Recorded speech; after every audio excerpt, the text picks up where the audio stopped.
What is one of the main things that you feel like people don't really understand when it comes to people with autism? What is one of the things that you realize, or you might or maybe some people might realize, but for you feel like, nah, I need to speak about this, like a bit more, Because so that more people can understand. sorry to cut you, No, you're people good. just don't understand what to expect from them. And, if you see, I'll give you an example. If you see him jumping up and flapping, that must tell you that something's not right about him.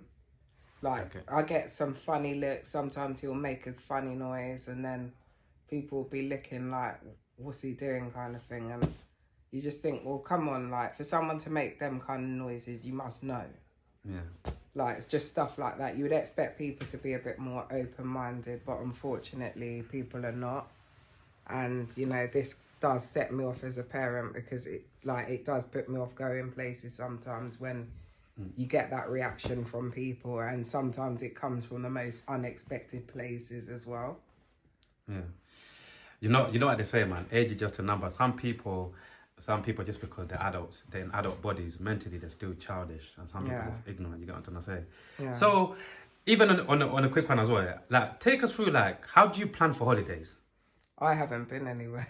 Okay. This is something that I need to do, something that I would like to do, but it just needs to happen. Okay, because obviously you say, when you're going to certain places, a lot of planning has to go into it, right? Yeah. So obviously, in terms of like holiday, going on in certain places, I thought maybe if you did, you might have been able to give someone some game here and what to do, some of the things to prepare for, and etc. etc. You get me? Yeah, that's something that I would like to do, and that's an experience that I would share on my YouTube channel also.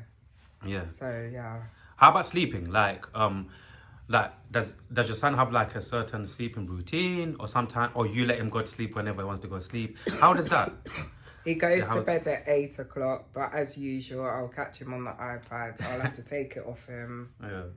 And, I'll have to give him some medication at times because he's just so unsettled. Like, you'll think that he's sleeping and then you get up, check on him, and then he's not in his room and you just think, where has he gone? Like, you start panicking and then you see him downstairs binge eating or outside, like, because in some cases he's tried to get outside. Yeah, it's a lot. Okay. So he's not allowed to, at the moment, is he allowed to play out by himself? No. Okay. And there was an incident one time with him playing outside, and I just decided not to let him. Because I would assume, again, obviously you know better than me, right? Because I would assume, once again, that if that was me, or even if he was the mother of my child, yeah, I would literally try to say, like, you know what, cool, okay, obviously that happened, but maybe he needs to go out there just a little bit more so that obviously maybe his potential new friends can get used to his condition, and two, maybe he can slowly start getting used to obviously being out there as well with other kids. Obviously, kids could be cruel, and some people could be full of shit. But this is what my concerns are, because I don't think all my neighbours are quite understanding about his needs, and that's why I'm a bit funny about letting him go out. Yeah. Okay. So you're not planning to let him out, to let him go play out by himself anytime soon?